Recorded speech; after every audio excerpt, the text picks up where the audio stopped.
for the Love of Men podcast. My name is Courtney Shand, and I'm hosting with my dear friend, Brianna Mosier. Hello. The intention of this show is to bring together men and women to create healthy, polarized relationship dynamics by learning how to honor each other's natural masculine and feminine energetic core. I'm so excited about today's content. As always, before we do that, I want to briefly introduce you to myself and my friend Bri, and then we'll dive in. Amazing. My work in the world is helping very high achieving, driven women who feel comfortable in their masculine energy learn to embrace their feminine energy as well and up level and change their dating experience to attract in healthier, more empowered partners, as well as heal those deep-seated emotional wounds and explore and embrace their pleasure and sexuality. And Courtney, Yes. your work in the world. Yeah.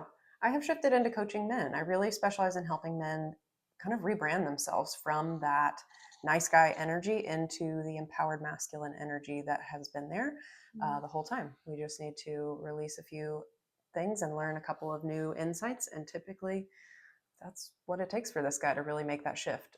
So I love doing that work with men and really kind of piggybacking off of Bri. We do work from the body up so that you are getting a full transformation pretty quickly when we go from the bottom up.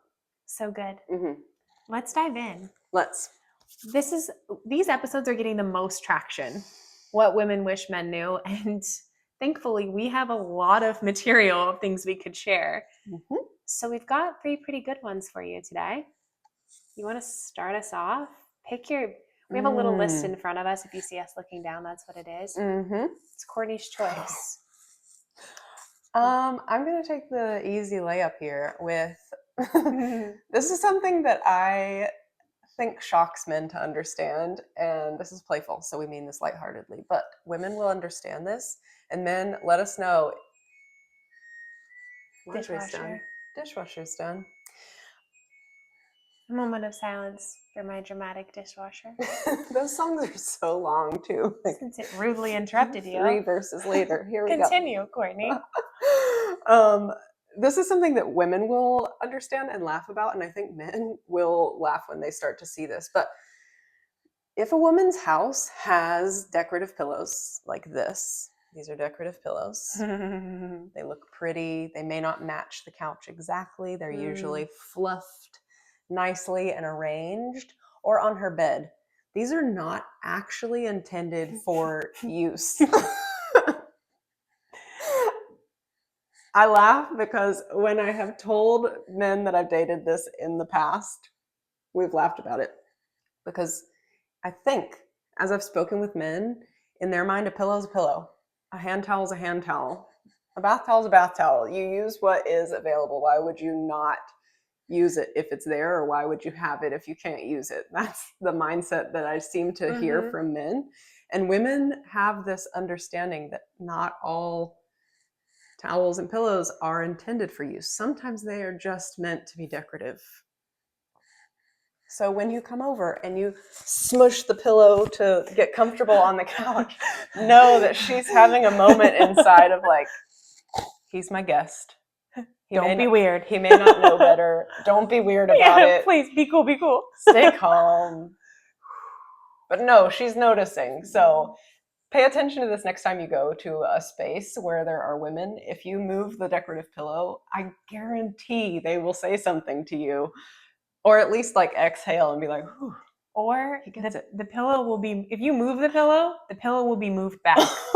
That's when you know. Just pay attention. If you use a towel that's hanging and then you like crumple it and shove it back on the thing, if within a few hours that's been straightened out, you've got yourself a decorative non-use towel. Very clear. Thank you. That is the distinction. That's how you'll know. This thing is put back in its place the way it's supposed to look because it's creating a design element for her. So we just want to share that because I think it's hysterical when I've had this conversation and men start to see it. They think it's hysterical too. So have a good laugh with it, with the women in your life, and even feel free to bring it up. Is this a decorative pillow or can I use this pillow? That would actually turn me on.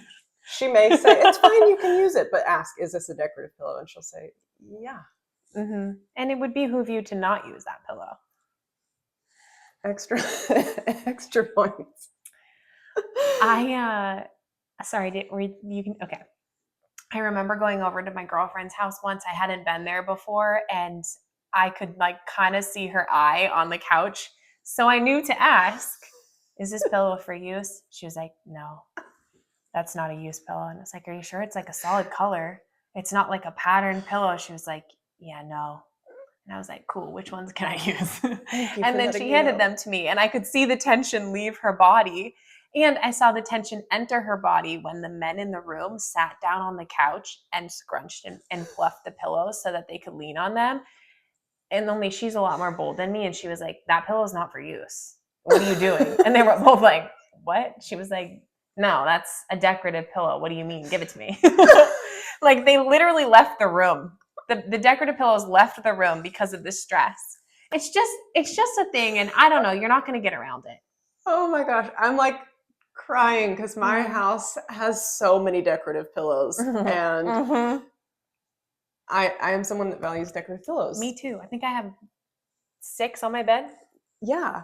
Yeah. And they're not for use. And they're really not for use. I also laugh because I had a couple over one time, and they were sitting on the couch, and when they left, the side that the man was on, I sent a picture to Brie because I was like, guess which side the man was sitting on? The pillows were like scrunched, like tucked under, and the woman's side was like, she put them back and like chopped them in half like Joanna Gaines does to refluff them. And like that one in the back corner? Like that. It's got a little like karate chop in the middle. Extra points if you refluff the pillow you used and chop it. She will be so impressed. Man. Fluff, fluff, chop. If a man, it's not that you can't use them. Some people are like, please don't use them. It's the tension that comes in her body when she has to refluff and decorate her space because it's loud. It creates kind of like this noise for her of like, it's like a constant ringing. We've talked about this noise before of having diffuse awareness, and it just feels like there's something like something's wrong, a low level awareness of something, and that's what it is for her. So we just want to shed light on that. That would be funny. You know what else? What? God forbid they're seasonal. If it's a seasonal hand towel or a pillow, we're done. Actually, it's definitely not for use. I can guarantee you, every time I go to my sister's house, I love her. She's one of my best friends in the whole world. But she's always a seasonal decorator. I could tell you, lemons in the spring, pumpkins in the fall, like I know. So if there is a lemon towel hanging in the springtime, that is not for use. That Easter is towel, Christmas towel. Exactly. Not to be touched. And I can see it on her face when anyone uses it to dry her hands. She's like, it's fine, but like, it's really not fine, you know? I once dated someone who described it as, it's like putting your feet up on my dashboard in the car. What a great analogy. I was like, that would bother you? What do you mean? He's like, I don't know if your feet are clean. And I was like, you know what? I get that. Yeah. I get that. That is such a great correlation. That's exactly the feeling. Like you notice it, you may or may not say anything in the moment, depending on like how bothersome it is for you, but you definitely notice, and it creates this like, should I say something? You don't have a right to touch that pillow. Yeah. Who raised you? Yeah. Barbarian. That's a good one. Yeah, that is a fun one. Next on the list. Yeah, go for it. Ooh, dealer's choice. All right, let's stay in the light energy, and then we'll give you a serious one at the end. We're going to tell you a secret. I think women actually will be happy we're telling you this. Yeah. Because it'll help you show up differently in this space anyway, if you choose to. We want you to know what a woman can gather from your Instagram profile. And if you think we don't check, think again. You're wrong. It is truly the first or second question when I tell my girlfriends, I'm dating XYZ. Well, what's his Instagram? Better yet, what's his last name? That's usually what I hear because I know they're on the phone. They got me on speaker. They're swiped over to Instagram, tap, tap, tap, tap, tap, looking him up. And what they're looking for is things to make me aware of to see if that's a aligned or healthy partner. And so I'll just say the few that I know my girlfriends look for, and I know you have some really good points on this too.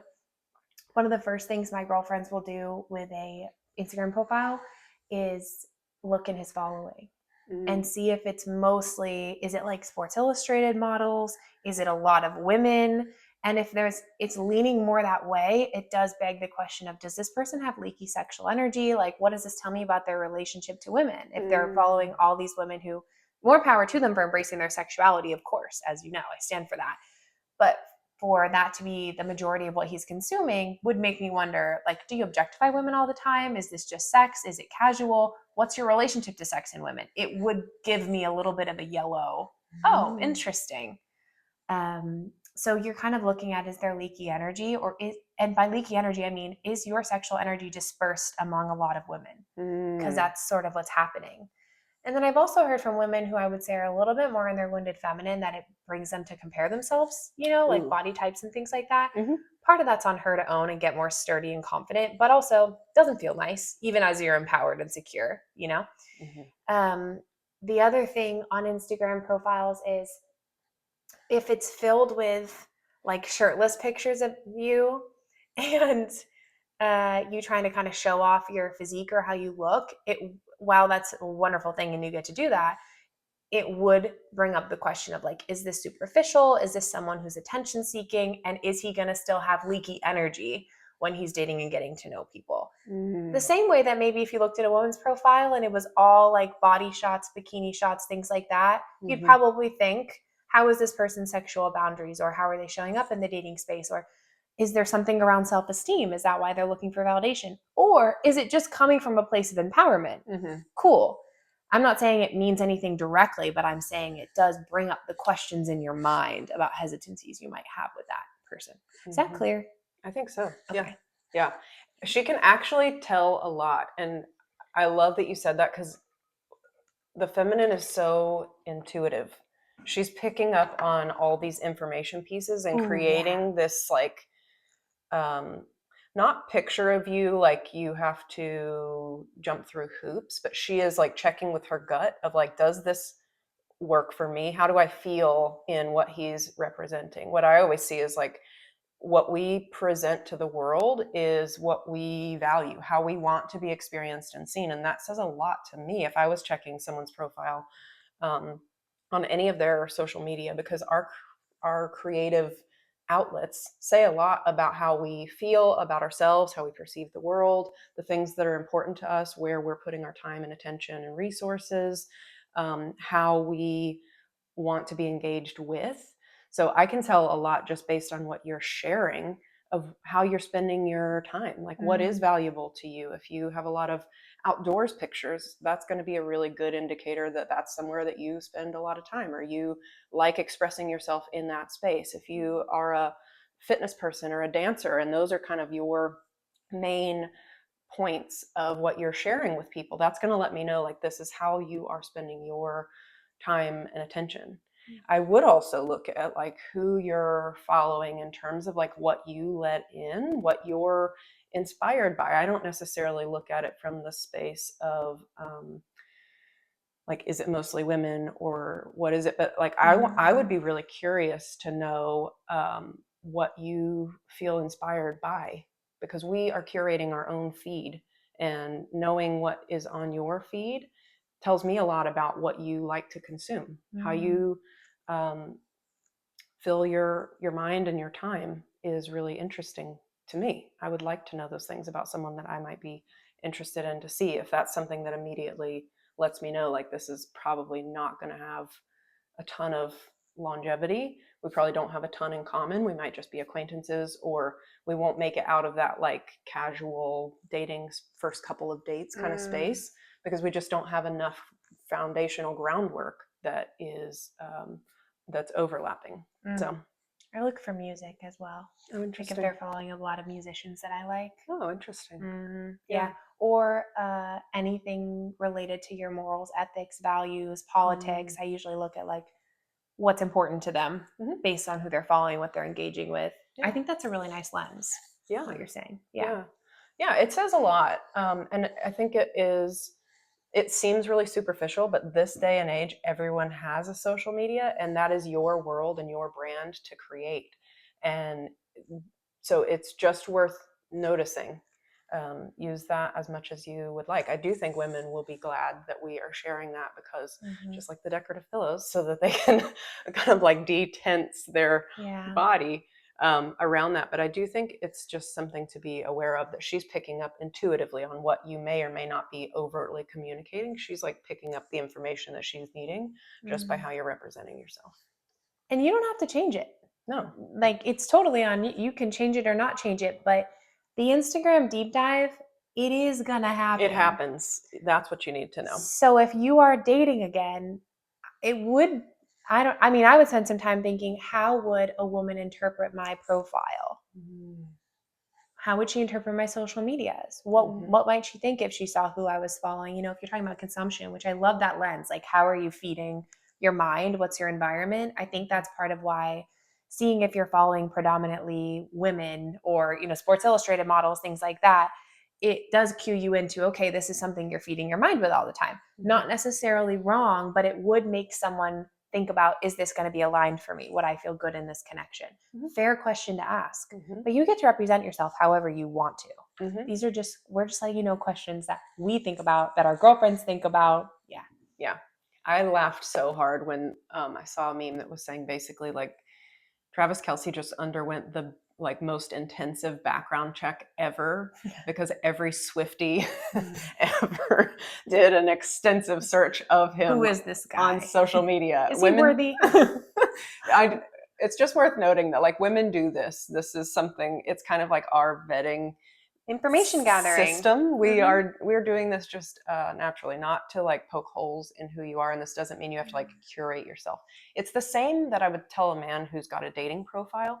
It's not as much about curating your profile to attract the right person. It's making sure that it lines up with who you actually are. And if it's not, that's something for you to check into, because that's what she's wanting to understand. Is it gives us a step into your world, a little like larger lens of who you are. And then obviously those are questions that you can come to the actual in-person date with, of like, hey, I noticed that you know, have a lot of fitness pictures. Tell me about that. What do you get from that in your life? Like, how has that influenced your day-to-day routine? What have you learned about yourself in that? There's lots of ways that we can take those questions once we have the general information. Well said. Yeah. So good. Yeah. Numero 3. Go for it. Oh, me. Okay. We wanted to share the difference between quality time and presence. What the feminine craves more than anything often is presence from her partner. And you hear this a lot from couples where men will feel kind of bewildered. Like, what do you mean? We're sitting next to each other, we're watching the show, or we're both like scrolling on our phones and we're sitting together. We're spending time together. We're together all the time. I'm around her all the time. We live together, but she says she can't feel me. She says she doesn't feel connected. She says she doesn't feel close. You know, that struggle. Yeah. And so the quality that's missing is your presence.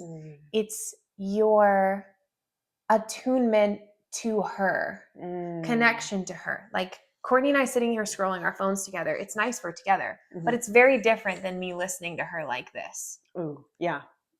How was your day? What's going on with your heart? How are you, my friend? And like so many follow-up questions. Yeah, and like really dropping in and actively listening, and then giving a fuck, FUQ, as we always tell you, follow-up questions. Show that engagement and that you're really there and present with her. Your body being there and your presence not, she can feel that. That's the disconnect. She can feel when you are not in your body, and she can feel when your attention is on her. And oh my gosh, is it the best feeling when you care about a man and you're connected and he is like present with you, looking in your eyes, listening to your words, engaging with you. It's the love language of the feminine, because the feminine needs connection. We just need, that's why disagreements are hard for us. And disagreeing on opinions that don't matter, we get so frazzled because it's connection. It's like, what do you mean yellow's, you don't think it's a nice color? I think yellow is a great color. What if I wanted to paint our bedroom yellow someday? You know, it's like, I'm being facetious. It's not that dramatic. Yeah. But those little disagreements feel big because of connection. And so that's what she's looking for. Is it's cool that you're in the room, but I can't feel you because you're not giving me your presence and energy. And that's always going to feel like, you're going to feel like you're putting in the time and you're not getting the points. And she feels like he's around, but why is he ignoring me? I'm trying to think of what the male equivalent would be for this. Well, ooh, go on. It's like if you were with a woman physically and you can tell she's just kind of like, eh. Ooh, yep, go there. If she's just kind of like, and you can tell she's like making a grocery list, like it's that feeling. It feels like on a core level, and I think this is why it's so important, because it feels the same as it hits the rejection center of your emotional space, because you're not actually being seen. When you're open to connect and the other person is not, you're missing in that way. It's going to be experienced by the person whose heart is open and available to connect as rejection. Yeah. And I think it's the same when a woman's just not into it. It's that feeling where you're like, I am here, like pouring my presence into you, and you are acting like there are better things to do. Well said. Yeah. Yeah. And it feels vulnerable. It feels vulnerable to feel like you're the one who is present and the other person's not.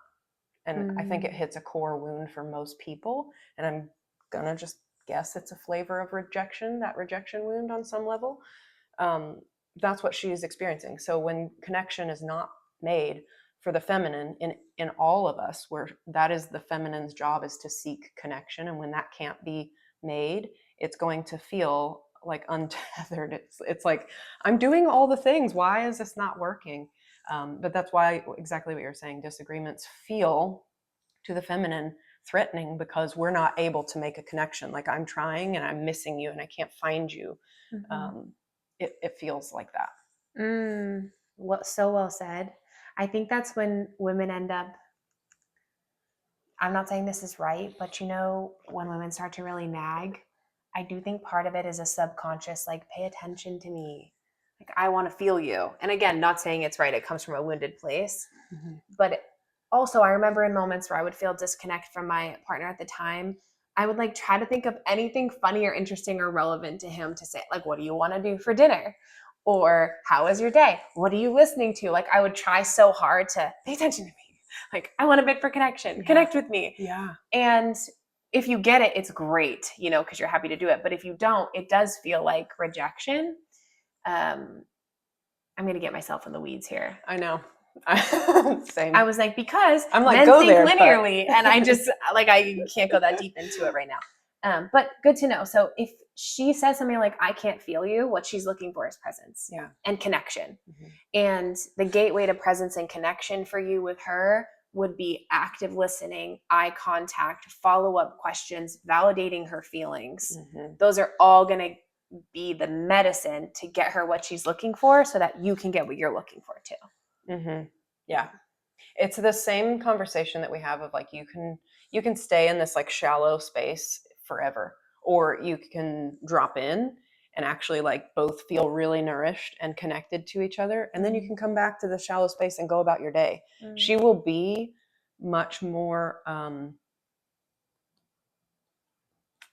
to think of the word. She'll have more reserves. Yeah. Like, you'll get through she's not going to need to nag. I like that you said that, because I think a lot of men are scared because they're like, I don't know how to make her happy.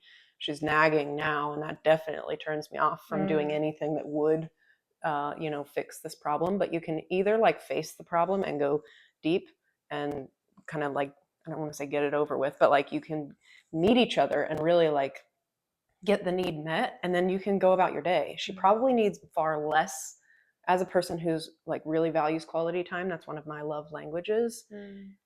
I can do a lot more with less if you're present with me, as opposed to like spending time together side by side. And I think that's also important to know. Men spend side by side time. That's what bonds you, and that's not what bonds women. Women face each other. We are sharing vulnerably. We're like heart to heart. So it might also just be a different orientation, that she is like facing you with her heart and you're facing like this, and you're not quite meeting each other.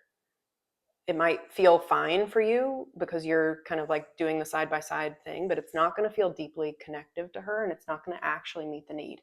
And when her needs are not actually being met, she's going to go into different ways of getting them met. And usually it's starting to come out sideways from a wounded space within her. the best analogy I can think of for this. I know I love you're a going to good love this analogy. analogy because it involves food as well. Courtney's a dietitian. If you didn't know, she's brilliant. I love a good just analogy had to flex too. my friend. Having side-by-side time is like having a snack. It's like eating chips. Like, you're hungry and it does satisfy a little bit, but it's not quite satiating you as the feminine, versus 10 minutes of connective, active listening conversation is like meat and potatoes and vegetables. You're sustained for hours because you got the connection. Therefore, I'm safe again. You love me. I love you. I'm safe. We're stable. Now I have reserve and bandwidth to go do all kinds of other things and la-da-da. Yep, you're good over there. Have fun. See you later. If you want to go on the golf trip with the guys, I love that for you. Give her the quality time and presence and connection before. I think it's going to go a lot better. Otherwise, it's like I'm eating chips for hours and I'm still hungry. I'm not satiated. I feel kind of sick and I'm getting frustrated with feeling so hungry and continuing to get these like crumbles, but it's not actually landing. And then you feel more hangry and irritated. Oh, what a good analogy. Give her a meal. Yes. Yes.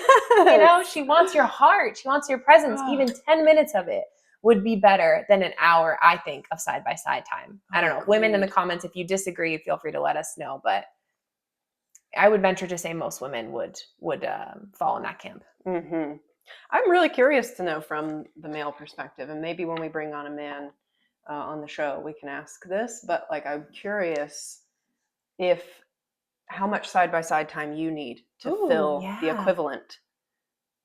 Because I've had this conversation with men in the past where they need side-by-side time to feel connected to each other and to me or to whoever they're dating, whatever the conversation context was.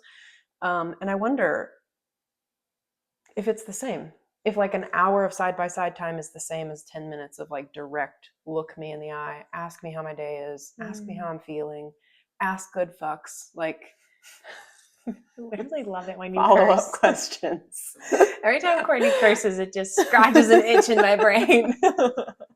Especially the F word. Like, yes. If you knew Courtney, you'd understand. All right.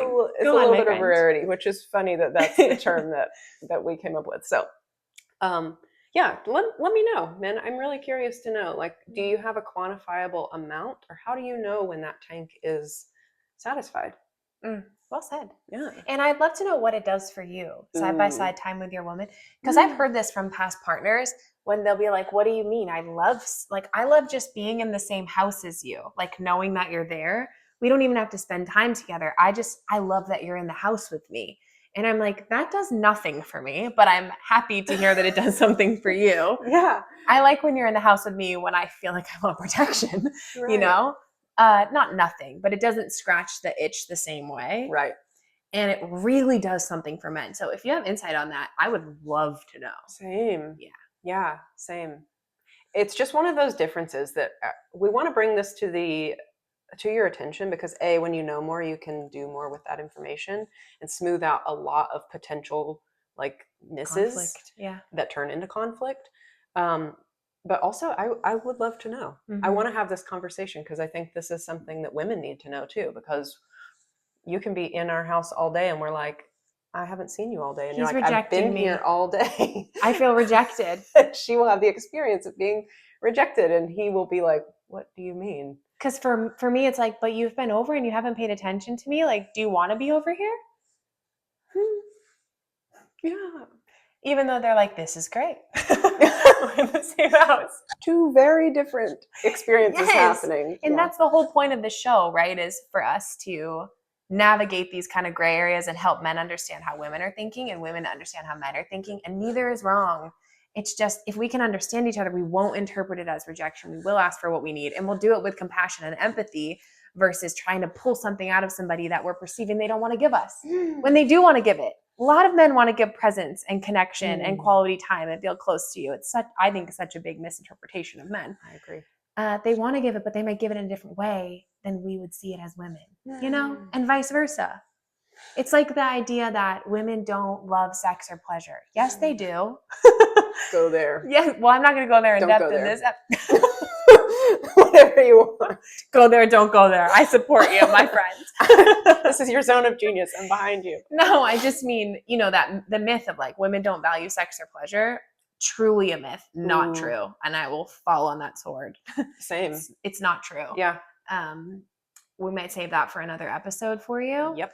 But when you understand how women think about sex and pleasure and their body and safety and all the things we've been, teaching you, like sprinkling it in throughout the show, it's a lot easier to engage your woman in that way because she wants to be, when she's ready, when she feels good, that is a part of herself that she loves to explore, typically. Not always, right? And always ask your woman verbal confirmation. But it is a part of us too, just as much as it's a part of men. Yeah.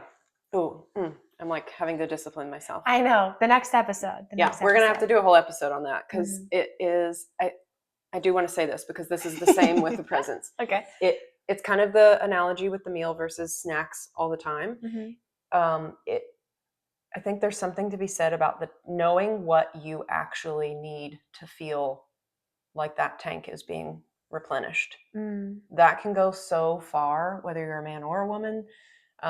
Because if you are someone who has a need for quality time, to have your partner facing you and giving you presents, knowing that, I hope that this episode gives you language to at least ask for that, because knowing what you actually need is going to increase the likelihood of you being able to verbalize it and therefore get it and see it from a different perspective. If you are the partner who's receiving this information, if you can see things from a different perspective.